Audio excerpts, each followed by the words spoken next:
Good morning, good afternoon, and good evening, wherever you are from the world. Today, we are again in for a treat. Today, Cathy Shaw has joined us, and Cathy is a very experienced woman and very busy, so I'm going to do it very brief. Cathy is, among others, a sound practitioner, and she's had a long journey. She did the cellular health coaching, and I think we are in for a treat today. So sorry for the short introduction, but Cathy, the word is yours.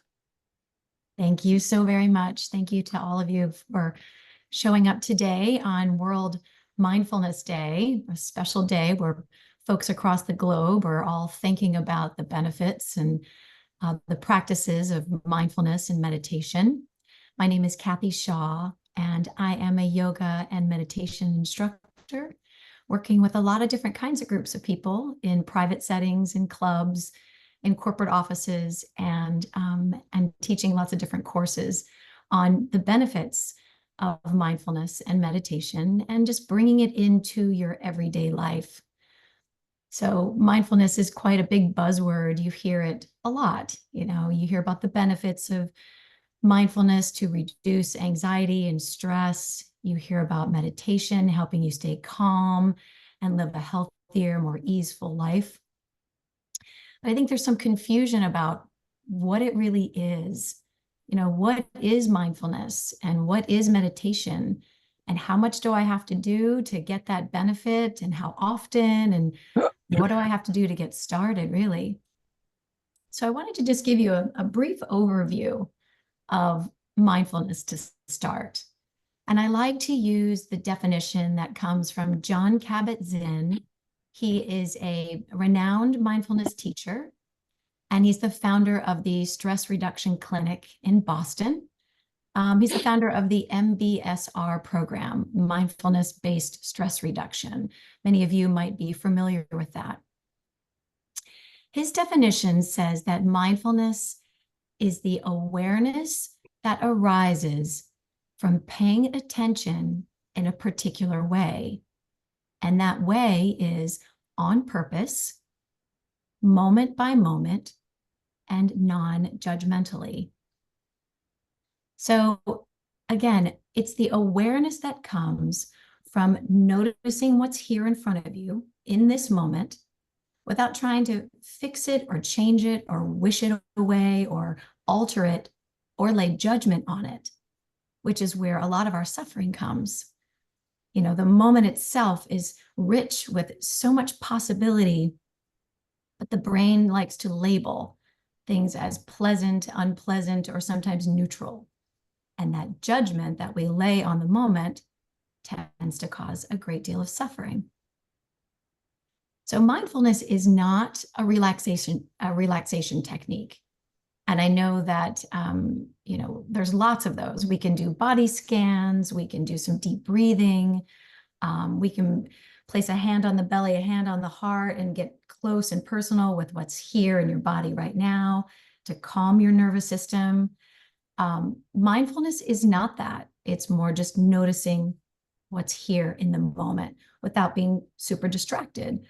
And we live in a distraction age. You know, every moment these phones are popping off with messages and alarms and alerts, and, you know, there's constant distraction. And we are an instant gratification generation too. So we want it right now. We want it quick and fast. So, you know, mindfulness is not a quick fix. It's not that thing that you do and then all of a sudden you're cured and you're better. It is a lifelong skill building practice. It's not even really a technique. It's more a way of living and being and interacting with the world around you. And it's not a religion.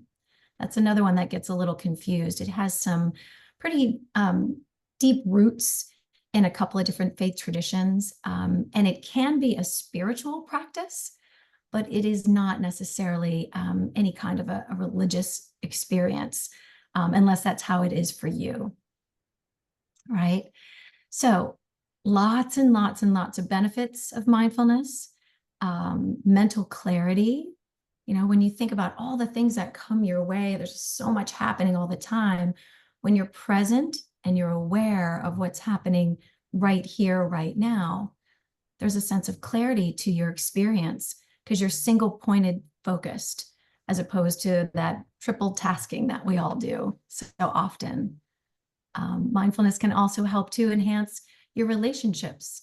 When you are with someone and you're truly with that human being and you're practicing active listening and you're really honing in on what you're hearing instead of saying, oh, what was that? Oh, hold on a second. Check your phone. Yes. And then back to the person. There's a loss right there of connection, right? And mindfulness can kind of bring us back into that state where our conversations are richer and fuller, and we're really giving of our attention, which is truly one of the most beautiful gifts that you can ever give anyone, is your attention and your focus. Mindfulness also can help reduce anxiety. In fact, there was this really cool study that just came out that showed that anxiety symptoms can be reduced up to 58% with the use of mindfulness. So that's pretty powerful. Anxiety is quite an epidemic in our culture. So that's mindfulness. It's paying attention, just noticing what's here, being aware of the moment, and not laying judgment or trying to change or fix your experience. So that's mindfulness. And then there's meditation, right? So meditation is basically a formal practice of mindfulness, right? There are lots of different kinds of meditation. So you might have practiced meditating on a candle flame. You know, you just focus your gaze there. You might have used a guided meditation on an app. We're so fortunate now to have lots and lots of free meditations online. There's little apps like Insight Timer, or there's a dozen of them, where you can just go and just pick a meditation that, you know, guides you on a trip through the rainforest, or a meditation that helps you to calm your nervous system. Or some meditations will also increase your capacity to have energy. So there's lots of different ones that you can practice, but mindfulness meditation is a formal practice of setting a certain amount of time aside and sort of dropping into your current experience, closing the eyes, softening the gaze, whatever feels comfortable for you, and practicing mindfulness for a specific period of time. So let's say you wanted to do a 5-minute meditation, and you were going to get into your body, close your eyes, settle in. Mindfulness comes in right away, because the first thing that happens when you settle in is that the mind kicks into gear. It starts making grocery lists. It starts to analyze your life. It starts to tell you what you're good at, what you're bad at, what you love. It starts to judge your every experience of life. It brings fears to the surface sometimes, and sometimes it just takes you off into a distant land. It carries you out of your current experience, oftentimes making you sort of rehearse your future. Okay, if I do this, this will happen. The mind starts chugging along. Sometimes it pops you back into the past. Boy, I wish I hadn't done that. And if I hadn't lived that experience, I wouldn't be here. So the mind wants to take you out of presence. Mindfulness draws you back into presence. So you're sitting in your meditation, and your mind's going crazy, and all these things are happening. And you start to breathe, and you choose an anchor. Maybe that anchor is your breath, right? And you start to notice the feeling of breathing. You notice what it feels like when the breath enters your nose. And maybe you feel something in your throat. Maybe you feel your rib cage expand in the side body. You know, you start to notice what it feels like to fill the body full of nourishment, with oxygen, with a life source. And then you notice when the breath leaves the body. And you see what happens when you let that CO2 exit the body. You let toxins, you let everything release from your body that doesn't serve you. And you just practice breathing in and breathing out. And you notice what's happening in that moment. Now, again, even though you're noticing yourself breathing and you're being quiet and still, the mind will kick into gear again and again and again. So you just come back to the anchor of your choice. And if that choice is your breath, you just notice, what's the quality of my breathing now? What is here for me in this moment? And you kind of come back again and again and again, allowing all the other chaos around you to be there. We're not trying in meditation to shut the mind off or to get super quiet in the mind. That's not really possible because the mind's full-time job is to think. So you're asking it to stop what it does naturally, and that's not really possible. So we befriend the chaos, the thoughts, without attaching to them. We see that they're there, we notice them, we stay with our anchor instead, and then we continue to train the brain in this way to be okay with being here and now in the present moment. So that's meditation. Again, meditation is really a formal practice of mindfulness. And mindfulness is the thing that we just do all the time as we kind of go through our days. Does anybody have any questions? I know that might seem like a foreign concepts. They might feel like, yeah, that makes great sense. Does that anybody have anything they want to add before I move on? Or any questions? No. Okay. And ask your question. Yeah, please do. Okay, thank you. Sure. I thought maybe leave it till the end. Well, I'm going to be giving a speech, a very short, like a 2-minute speech about autism this morning, later on at Toastmaster. So can I say that be mindful or be aware of, people, children suffering from that? Does it fit with that or? Yeah, you could say that today is World Mindfulness Day, and we are shining the light of awareness on children who are experiencing, who have autism. And the mindfulness really comes into just noticing and being aware of and being accepting of, and maybe heightening your attention to, and sending love and support or whatever it is that you're asking them to do, to those who are having that experience in their life. Okay, thank you. The other question is when you're saying you focus on your breath or your choice, what other choices other than breath can we That's a great focus on? question. Yeah, that's a beautiful question. So the breath can actually feel quite triggering to some folks who have experienced trauma. And I'm a trauma-informed mindfulness teacher. So I have to be aware of the fact that sometimes when you close your eyes and start feeling into your breath, it can feel triggering for some folks. So there are other anchors that can support you. And one of them is sound. So if you like to play a little bit of music in the background while you are meditating, you can play something that has like the sound of bells or bowls. I like to play Tibetan bowls. So those sounds can just bring you back into presence, that sound. Also, you can focus on a body part. So if you're sitting in your meditation seat and you just want to place your attention like on the space right between your eyebrows. In yoga, that's known as the Ajna chakra, or the third eye space, right? So it's like the gateway to the infinite.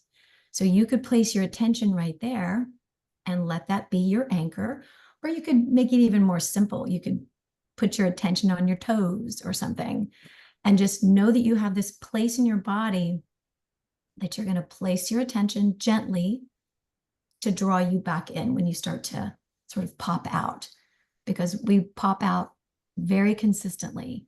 That's even the most experienced meditators will tell you that they don't sit there, oming for an hour without a lot of distraction because the mind is doing its job, right?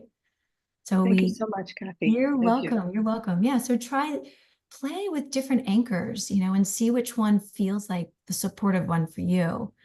The breath is so great because it's free. It's with you all the time. It's readily available. And the best part about the breath, it's in real time. So it's happening. This breath is happening right this minute. So not only does it draw you into presence, it represents presence. So that's one of the reasons it's so lovely. Yeah. All right. Several other. I had a question because sometimes your mind starts to reflect on either a physical pain or an emotional pain that you're going through, and it can actually augment it. How do you kind of soften that? Yeah, that's another fantastic question. So again, mindfulness is all about being with what's here, sending loving kindness, compassion to yourself, to your experience, without trying to alter, change, or fix whatever it is that's coming up for you. So I have a lot of people that say, what if this moment isn't a good moment? And you're asking me to sit in this moment. And I'm saying yes, because this moment is the realest moment of your life. And when we deny our experience, suffering comes in. It's that resist, persist adage. What we resist persists. So the fact that we have an ailment in our physical body, the fact that we have a relationship that's gone sour, because we have, let's say, perhaps we have, somewhere that we have to go that we dread going, and we're sitting in meditation trying to kind of calm ourselves. It's not about trying to change or fix those things. It's about creating a relationship with those things that is healthy for you to be accepting of what's here in your life right now. So it's more about being with than altering and changing. Does that make sense? And being with things you don't like is really hard. And that is a big, big part of life, having to be okay with not being okay and being comfortable when you're terrifically uncomfortable. That's a big, big, big power lesson for all of us. And mindfulness can really help with that. Great. Hi, Felicia. Did you have a question? Oh, yeah, go ahead. I had a comment about trauma and stress, and well, hi everybody. It's been a while. First of all, hi everybody. Namaste. The first thing you do with trauma, or even if you see something in regular life that happens every day, stuff is shocking, what we see, what we hear. And the first thing you do is you freeze up and you hold your breath. And sometimes you have to remember to breathe, almost like we're in labor. And so I found it hysterical, your comment about we can never turn off the mind, and some minds just are in overdrive. And it was because of this class and, prayers for my own trauma in my own life that I came to these, I feel like God brought people that I needed into my life. So when you talked about spirituality without mentioning God, we're at a crossroads now where humanity is really pulling together because we're seeing so much what's going on in the world. And how can we exist in everyday life when all this stuff is happening around us? So we do have to remember to breathe. So I found that that oxymoron, of, not trying to turn off the mind. You got to go through it. And otherwise, when you suppress it, as we know with cellular health coaching, that it will come out physically. So I just wanted to say thank you and hi. Great, thanks. Thank you so much. Judy and Uni. I just wanted to, I don't know if what I'm doing is actual mindful meditation, but at night when I am getting ready to go to sleep, I start focusing on taking deep breaths. And the next thing I know, I'm getting up sometime mid-morning to go to the bathroom. But I don't think of trying to go to sleep with it. I'm not thinking that it's a meditation or anything like that. Just wondered if you would kind of call that a mindful meditation without Yeah. even thinking about it, I guess. Yeah, it's actually effortless the way you Yeah. describe it. And that's so beautiful because that's really how it's designed to be. It's not meant to be this massive challenge. And I know folks who say, well, okay, I'm going to meditate for an hour today. And I think, wow, I'm going to meditate for 5 minutes today. And I'm sure that it's going to be enough. You know, all this all the science is coming out now that even as little as 5 minutes a day can have a powerful impact on your nervous system. So to be laying down at night and, you know, taking in the breath, just feeling it, even letting the body just breathe you, but just being aware of it is absolutely meditation. And when the thoughts come in and want to tell you what you didn't do good that day or try to describe, you know, how your life really stinks and all the things that the mind will do, when you just stay with the breathing and the breath, and allow that to lull you to sleep. I mean, that's absolutely beautiful. And it's because you're connecting with that parasympathetic nervous system, the one that's all day going, can you give me a chance to have a little room to breathe now? Sympathetic is over there going, I'm kicking it into gear today. And parasympathetic's like, how about me? Like, I want to help you stay calm and feel easeful and relaxed. So yeah, I think that's beautiful. What a great way to go to bed at night. Good Thanks. job. Keep it up. Oh, I will. Yeah, great. Uni? Yeah, I just have a kind of fun saying about the breath that has helped me a lot because I bought a poster some years ago because I'm doing yoga often and also meditation. And what helped me with the breath sounds like this. And I hope you can comment on it, Cathy, because I think it is special. It's inhale the good shit and exhale the bullshit. Yeah, that's a great one. I've seen that. I've seen that on t-shirts, you know. Mine just says don't overthink it today, but I've seen that t-shirt too, and that's pretty funny. Yeah. And you think about that. You're inhaling, you are inhaling the fullness and all the possibilities of life. You're bringing that into your entire being, and you're letting go of everything that stands between you and living your a full, beautiful, rich, lovely life. So you are inhaling the good stuff. You're bringing it all in, hope, possibility, love, happiness, grace, peace. It's all coming in. And out with the CO2 goes everything that you don't need, that doesn't line up with your highest good, that doesn't point you in the direction that you really want to go in your life. So yeah, I think that's very, very true. Yeah, it's helped me a lot. Yeah, that's a good one. And it's funny. All right, so Thank I think you. we should do If I may, Cathy, yeah, go ahead. what I normally do when I go to bed is because I think sometimes when we are busy, it can be a bit challenging to empty your backpack every day.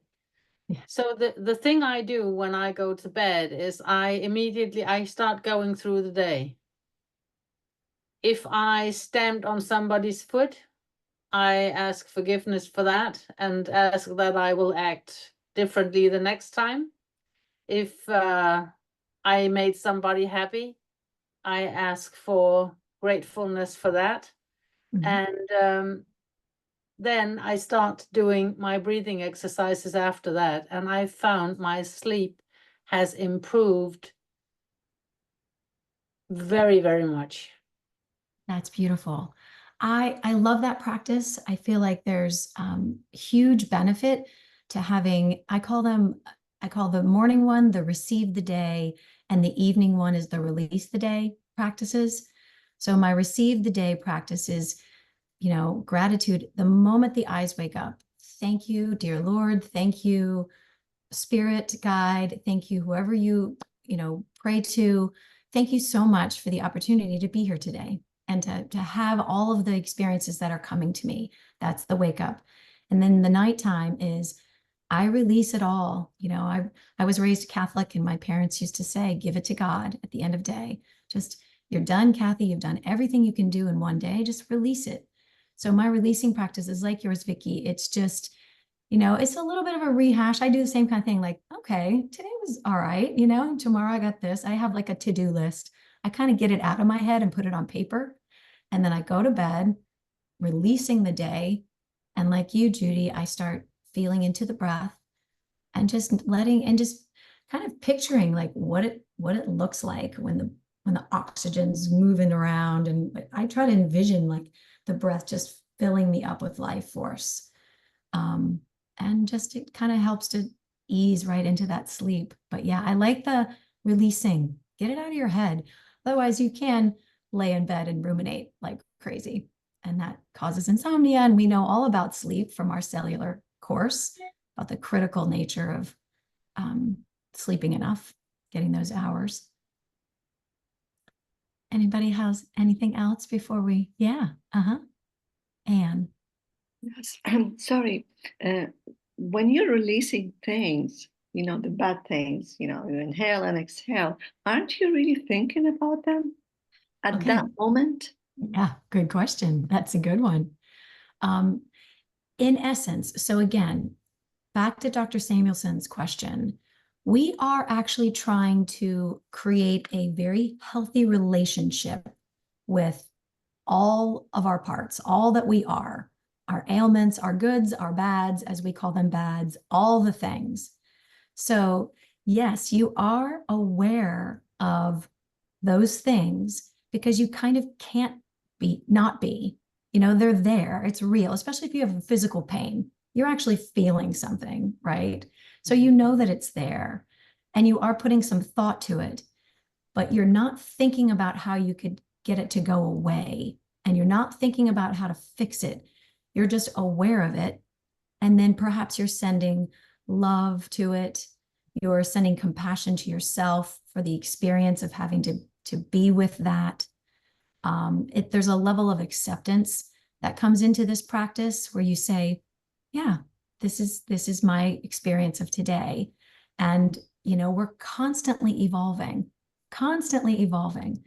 shifting, changing, growing, cells are turning over in the night. Everything's happening all the time.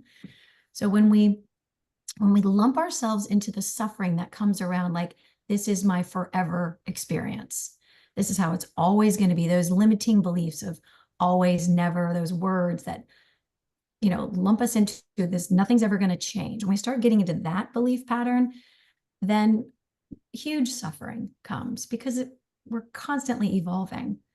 And I'm of the deep belief, and it's just my belief, but it's a deep one, that we are challenged to grow. So we have a lot that comes to us, and some of it feels impossible, right? But I do believe that we all are, our souls are evolving. And in order to do so, we have to have certain experiences to fully realize and actualize. So yes, yeah, you are with it, but you're not with it like, I hate you, or, you know, go away. It's more, there you are, sending you love, you know, and we are human beings. So there will be a level of frustration, and times will come where you're like, really, enough already. I've had enough, you know, and that's okay because that's a human response. But we are training the brain to be a little more compassionate, to be more kind and caring to ourselves by being with what's here, which then allows us to be more kind, caring, compassionate human beings to everybody else. We start here and then we spread it out. Yeah. Wonderful. Thank you so much. You're welcome. You're welcome. Anybody else? You guys have great questions. Thank you. All right, so I think we should do a little practice, just a little one. So you can kind of try it on for size. You know, I can talk about it all day long, but until you get in your body, Dr. Samuelson and I were saying, you got to feel it to heal it. You got to be in this body to be present with what's here. Otherwise, the mind takes over and the stories happen and you're back in 5th grade again, you know? So we're going to be here now. That's what that saying is, be here now. We're going to practice that together. And then I'm going to read you a little poem about the breath, right? So we're just going to do a very short, maybe 5-minute, little guided breathing exercise. So to start, I'll ask you to find a comfortable sit. So you can sit any way you like. You can plant your feet firmly on the ground. You can sit crisscross if you'd like to cross your legs. You can even lie back. You can sit in any way that feels good. I'm not a big stickler for a stiff spine when you're meditating or when you're trying to be still. There's a natural curve to your spine, so we're looking for that. Don't over effort by pulling your shoulders back, and don't under effort by rounding.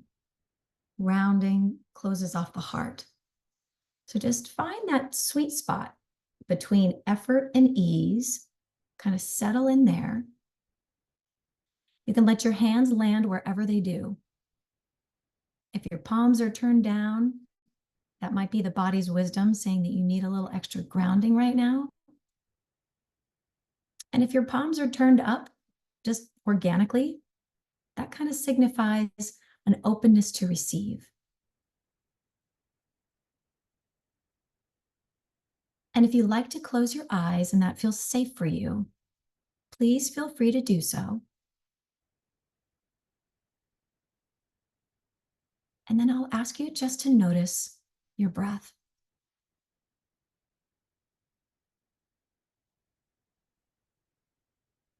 Notice where you most readily identify the breath in your body.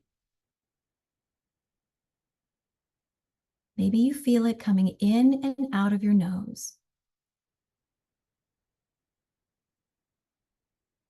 Maybe that upper lip is a little heated up from the exhale. Maybe you feel the breath in your throat.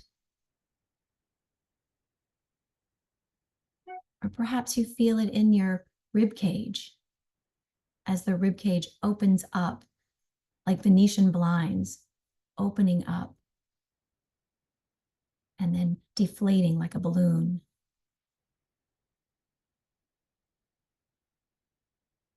Maybe you feel the breath in your belly as the belly rises and falls.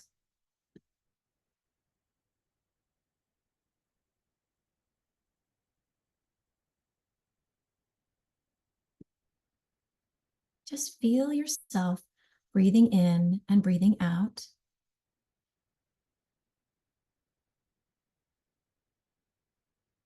And start to notice the body settling into this moment.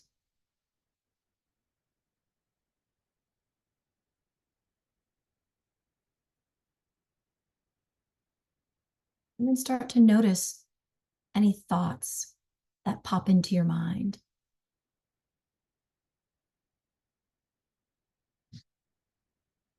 And when a thought comes, just come right back to your breath, that place where you feel the breath nourishing and opening you up to all that's here for you and releasing all that doesn't serve.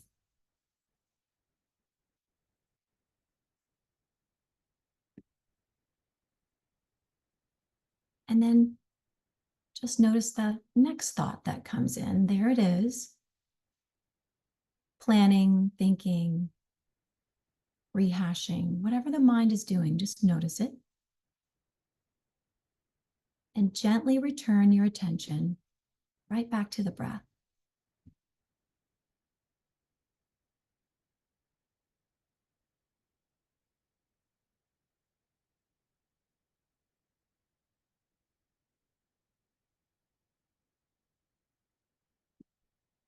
And just stay with us for a few more moments, imagining the thoughts that come in like clouds in the sky. You are the bright blue sky, and those thoughts are the passing clouds. They come in And without attaching to the clouds, they just drift right past. And here comes another one. And it just goes past. And another one.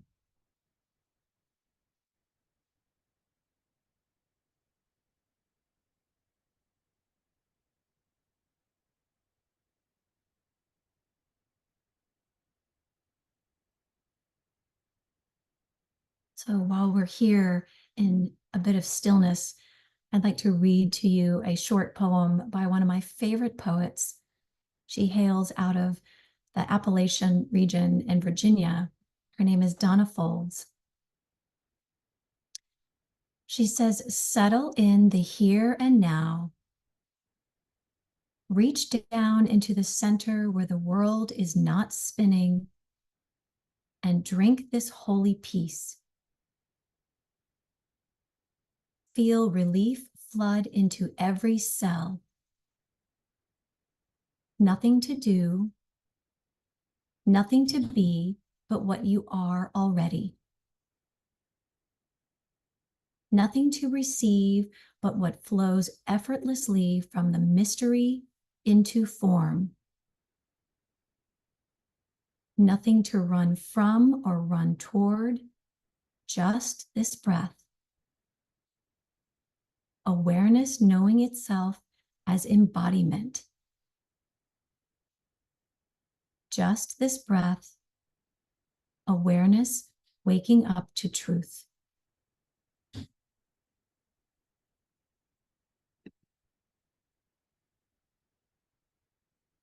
All right, and at your pace, you can take a little bit of a deeper breath. Exhale all the way out. And blink your eyes open if you've closed them. And then just for a moment, take note of your surroundings. Just look around and see what's here. Breathing deeply.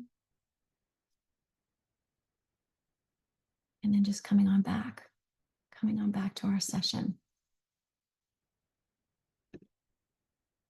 So, does anybody want to share their experience or how that was?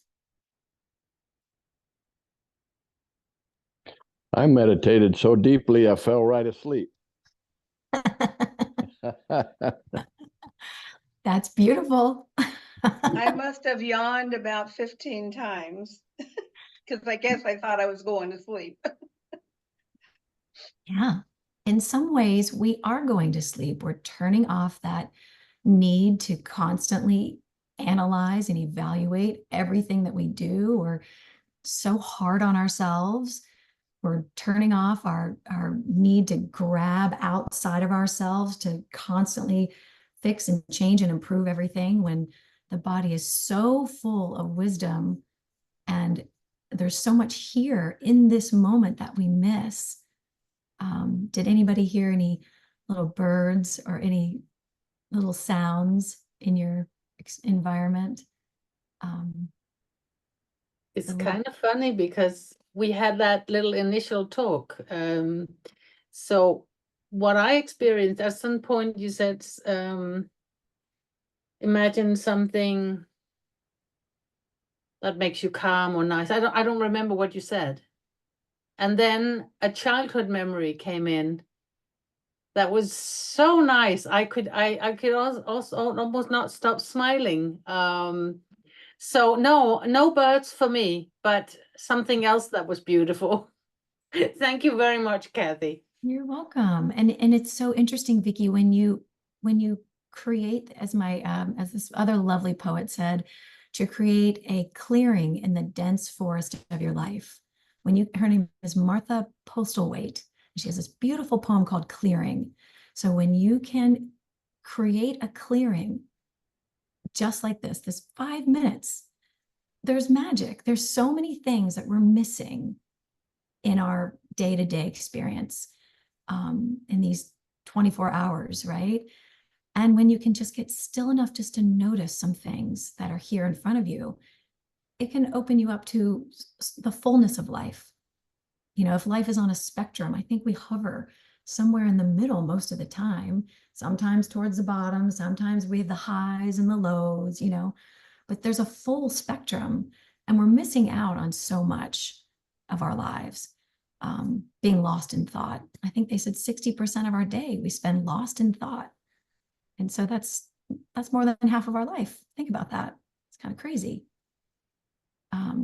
Anybody else want to share You your could get half experience? your life. You could get half the lifetime back by being present more often. That poem was beautiful. I found that really helpful. What wonderful words. What was her name? I'll put it in the chat for you guys if I can. Her name is Donna. It might be Dana, Danna. Her last name is Folds, Faulds. It's called Just This Breath.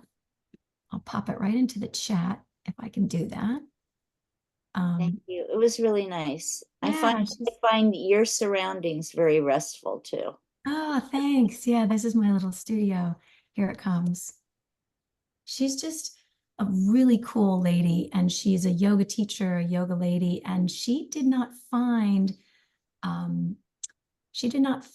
her poetry until she started doing yoga. She got into her body, and it just was like spilling out of her, and her words are just beautiful. And I think that's kind of wild. Like, she was never a poet, and now she's really, really renowned. She's some lovely work. Thank yeah. you for this. You're welcome. Thank you. Anybody else want to share? I would like to share. I have to agree. Your tone is very soothing. I do like guided meditations because sometimes these clouds come by really fast.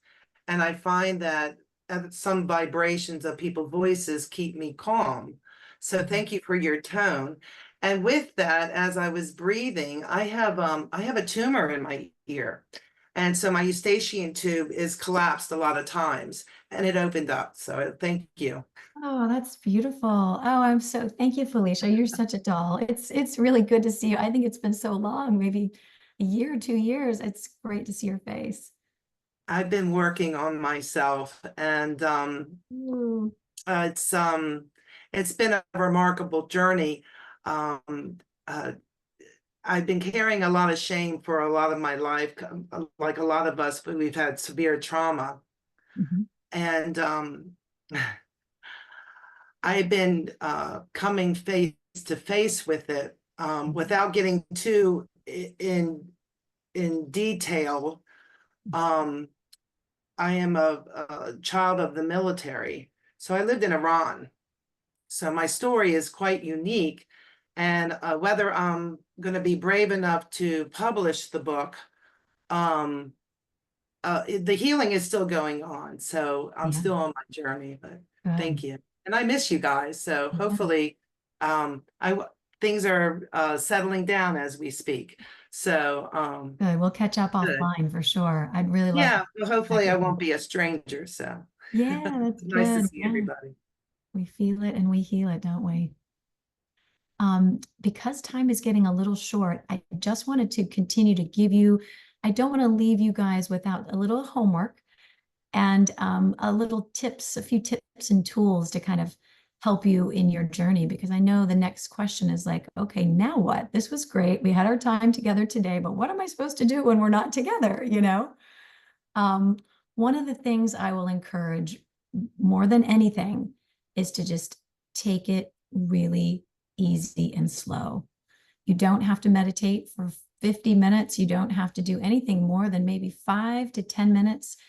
But it is really powerful if you can make this a ritual or put it in your calendar. Schedule time for you. Schedule 10 minutes or 5 minutes in your calendar like an appointment.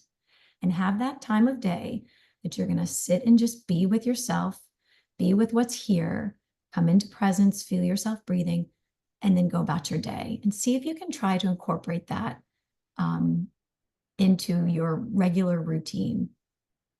That's the meditation part. For the mindfulness part, there's lots you can do. How many of you have ever felt like you ate your lunch and you don't even remember what you ate? You know? You sit down, maybe you sit down to your computer, because that was my big thing I had to get rid of. But you sit down to your computer, tick, tick, tick, tick, yeah, taking a bite of that sandwich, tick, tick, working on your computer. And then you're like, oh, did I already eat? What did I eat? You know, mindful eating is a whole nother conversation we can have another day. But there is a lot to gratitude for the food, actually considering where it came from, gratitude to the farmers. Like, there's a whole lot you can do to get yourself into a state of mindfulness when it comes to food and consuming. And consuming isn't just food. Consuming is data, information, people's opinions. You know, what we consume, when we're more mindful about that, we can really save ourselves a lot of harm and suffering. Because everybody and everything comes through a certain lens. And when we take it personally, whew, that's a whole nother conversation. But so mindful consumption. We talked about this just a moment ago about mindful listening. So you're sitting with one human being and you're just giving that person your love, your attention, your time. You know, even if you don't have anything to contribute to the conversation, just listening sometimes can be all that person needs. That's part of our coaching program. Learning how to be with another human, to hold space for another human being, is I believe the greatest gift you can ever give anyone. So that takes a little mindful skill. So if you can start small with your mindfulness practice, even in mindful walking, like when we're cruising along and we're doing our thing, there can be a lot to slowing down, feeling your feet on the earth. You know, the great Vietnamese monk Thich Nhat Hanh says that, you know, peace is every step, right? Feel your feet caressing the earth, taking the earth's energy up and in. There's all those earthing shows you can watch about grounding into the earth, feet in the soil. Being aware of that awareness can be really powerful. So those little practices, those micro practices, will help you when you do finally come to your seat and practice meditation.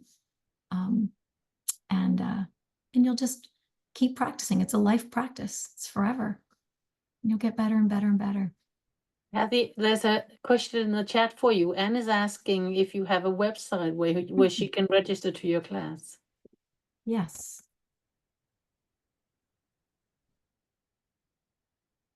KathyShaw.net. Come on over. I'll tell you all about mindfulness. Today, my little session that I'm going to be in, if you go to, how could I get you on there? Anyone who wants to join meditation after this, come on over. We have a little community. We're only meditating for 15 minutes, but we're going to practice the same thing we're doing. If you want to put your email address in the chat or something, I can find you there and connect with you, or talk to Gary, Dr. Gary, about how to connect with you. It's a free community, and we meet for 15 minutes every Thursday, Eastern Standard Time. It's at 12 noon. And what I love about that is, again, making this a habit is one of the hardest parts, just doing it, you know, just showing up. And so I tried to create a time of day that's sort of neutral for most folks, where you can just, it's like your excuse, like, okay, if I don't meditate the whole week, I'm going to get 15 minutes on Thursdays, and that's going to happen. Yeah. So Brent has a question for you, Kathy. Yeah, I think that would be a wonderful thing to have a practice and a session on gratitude for food and prayer over the food. We already know that intentions, you know, make a big difference in the water, and there's water in food, and there are other studies they've done that makes a big difference in the food when you've prayed over it. And anyway, and also the intentions on, you know, when you're practiced to be more attentive to people, that exercise about being focused on the person that you're in front of.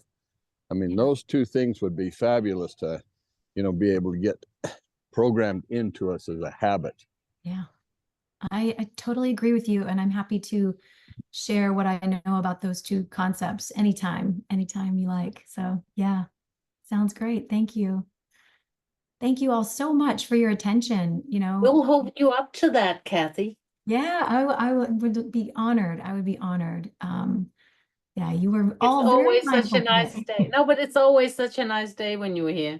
Oh, From the thank you. bottom of, I think, all our hearts, thank you so, so much, Cathy, for Thank your you. time today. I'm grabbing these email addresses so that I can invite you super quick. I'll send you a quick invite for my 12 o'clock, but I got to pop off now. Thank you, Dr. Gary, for inviting me to come and be with your community today. I'm very, very grateful. And I hope to see you guys again soon. Thanks, Cathy. It was so great to have you back, and we wish you the best in everything. I hear, your daughter's graduation and different things happening in your family. We wish you the best. Thank you. Thank you so much.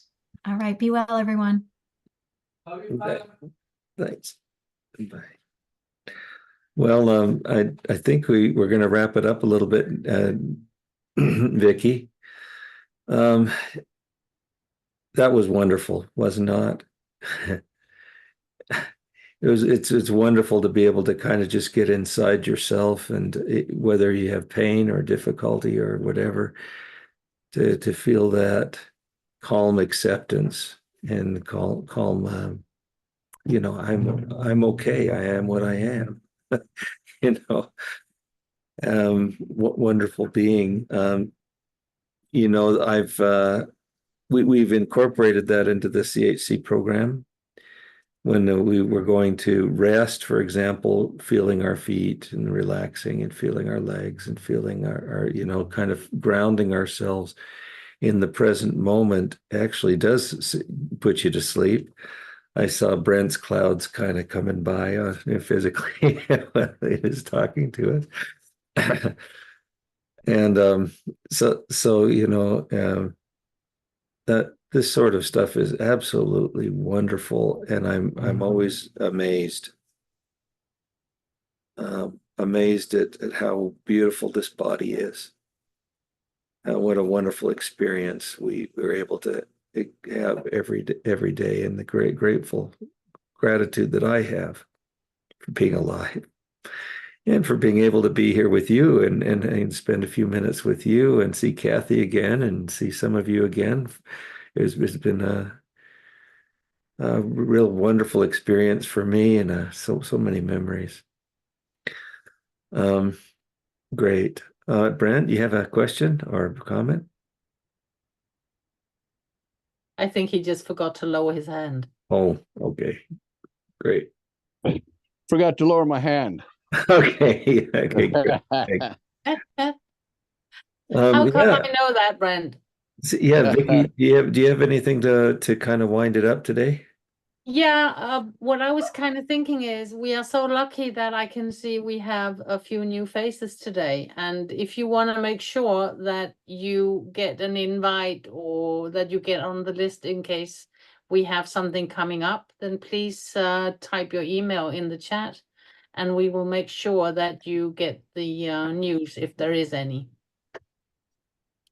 Apart from that, I think that today has been, again, as every time Cathy is around, wonderful, just calming, relaxing, honest, and now the animals has to get fed, I can see.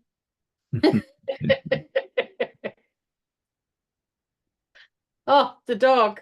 No, that's a goat. Oh, that's goat. Yeah, Goat.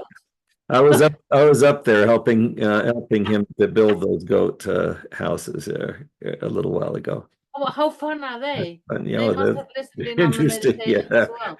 Interesting animals. They're climbing And everything. by the way, if you have a dog or a cat, get that in the room with you when you are meditating, and you are going to see how they just flat out. They will just, fall asleep and be very, very present and very calm. It's actually very good also for our animals. I heard one, I don't know if it's true or if it's a joke, but she had a bird that fall off the stick. in the middle of the meditation, just sleeping. Yeah. So, but we will be here again next Thursday, and we urge you, if you have anybody who can benefit from our Thursday gatherings and talks and what we find out that we want to do, please invite them. They are very, very welcome. And we appreciate you and thank you for being here. So, Dr. Gary? Yeah, wish you all the best. Wish you have a great weekend. And you can feel it and heal it and be it. Love you guys. And we'll see you then. Can I just pipe in here? I'm new. Love y'all. Hi, yeah. Hi. You're new. How are you? What's your name? I just got your phone number Hi. here. Heidi Gillette from Salt Lake City.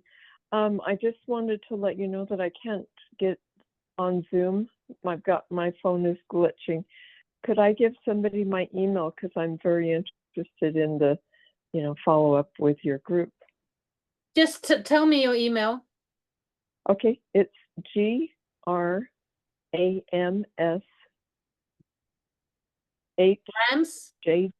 Yes, Grams. It's a nickname that my granddaughter gave me. Yeah. Grams8JG, those are my initials, @gmail.com. And I saw your phone number up on the screen there, Heidi. And so Great. Yeah. You yeah, could text so me or I can email me. text you. Okay, thanks so much. I wrote it down, so I'll just make sure Iris gets it. Okay. Thank you. Wonderful. I enjoyed it. Okay, great. Well, Iris is in Peru today and sends you all her love too. She's been traveling around Peru with her mother and seeing her nostalgic childhood past, and it's been a How wonderful nice is experience. that? Yeah. Yeah. Anyway, very well. Thank you all. We'll see you next week then. Yeah. See ya. Take Bye. care, everyone. Yeah. Bye Bye. bye.